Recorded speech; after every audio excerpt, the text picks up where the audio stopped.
Welcome to Symphony of Motion. The shapes you see in front of you are musical notes. To play a note, place either of your controllers inside any of the notes and hold down the trigger button. The note will keep on playing as long as you hold down the trigger button or move to another note. Try playing a few different notes now.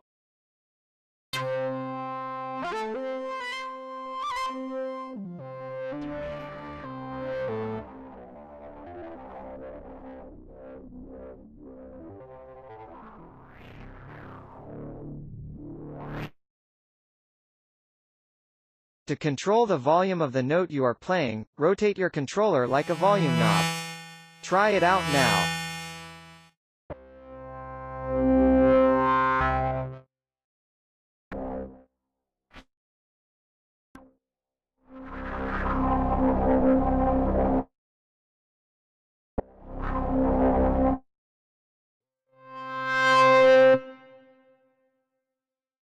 To modulate the sound of the instrument, you can move and rotate your controller around while playing a note. Try playing a note now, and while the note is playing, move your hand in a circular motion.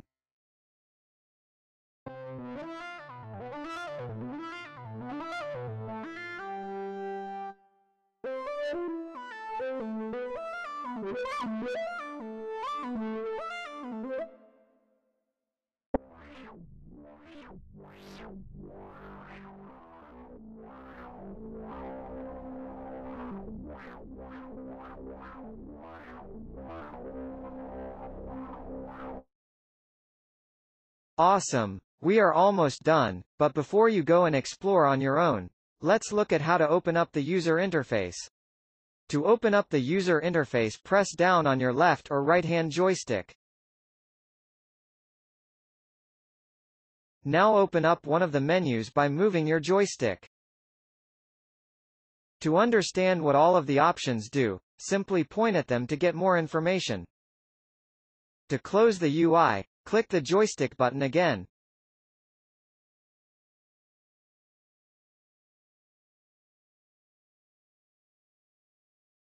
Now before we let you go jamming on your own, let's see where you can locate the rest of the tutorials.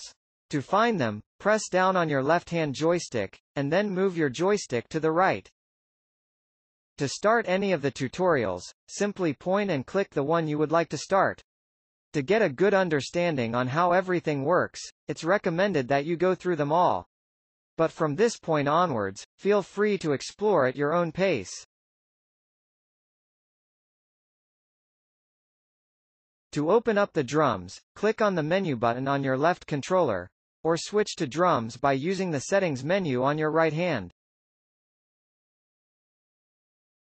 To play the drums, simply hit them with your drumsticks.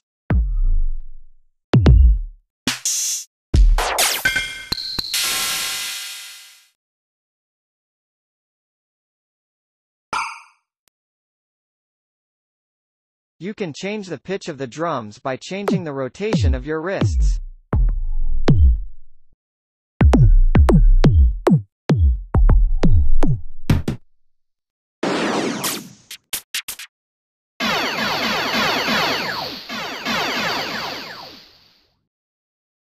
Drums always sound the best when they are played on time.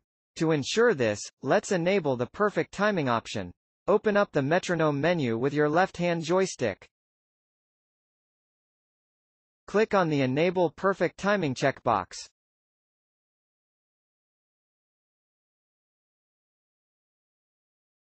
With perfect timing enabled, everything you play will always be put in perfect sync with the tempo of your song.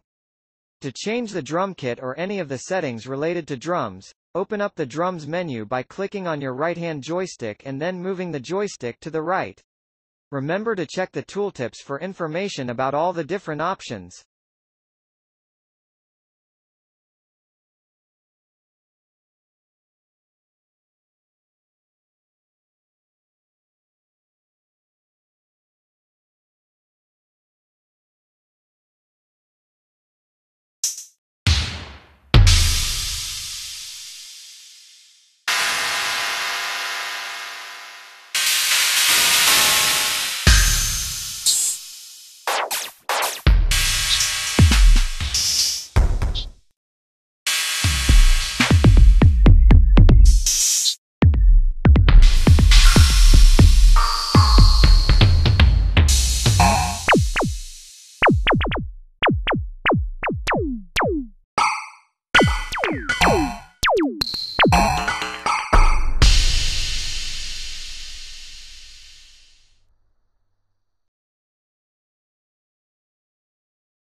Looping for the first time can be a little challenging, but with some practice, it's great fun.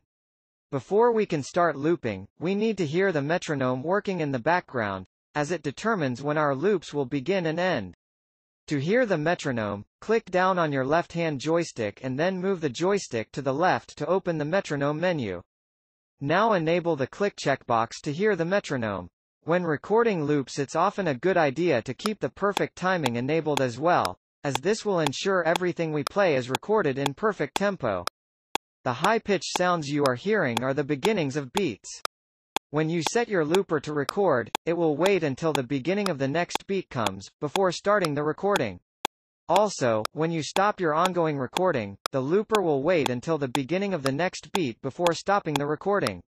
This ensures that all your recordings loop together nicely and on time.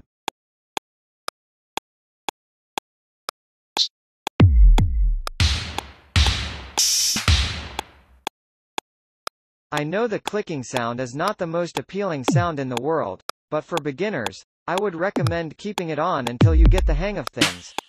More experienced loopers might prefer the vibration mode or a backing drum track.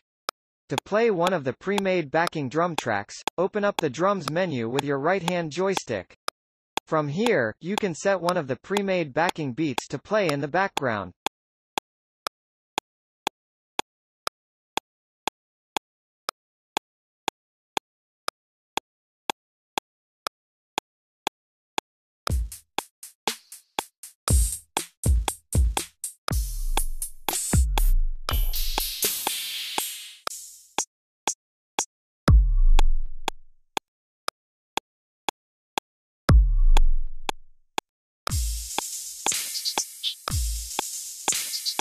Let's record our first synthesizer loop now.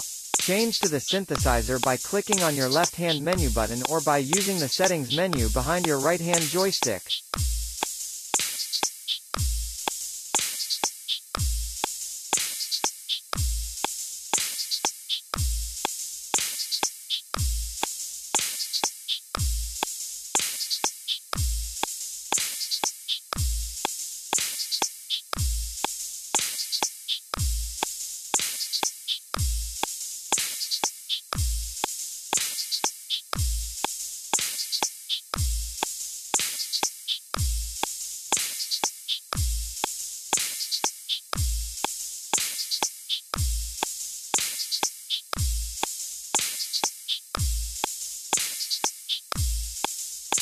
Looping for the first time can be a little challenging, but with some practice, it's great fun. Before we can start looping, we need to hear the metronome working in the background, as it determines when our loops will begin and end. To hear the metronome, click down on your left-hand joystick and then move the joystick to the left to open the metronome menu. Now enable the click checkbox to hear the metronome. When recording loops, it's often a good idea to keep the perfect timing enabled as well, as this will ensure everything we play is recorded in perfect tempo. The high-pitched sounds you are hearing are the beginnings of beats.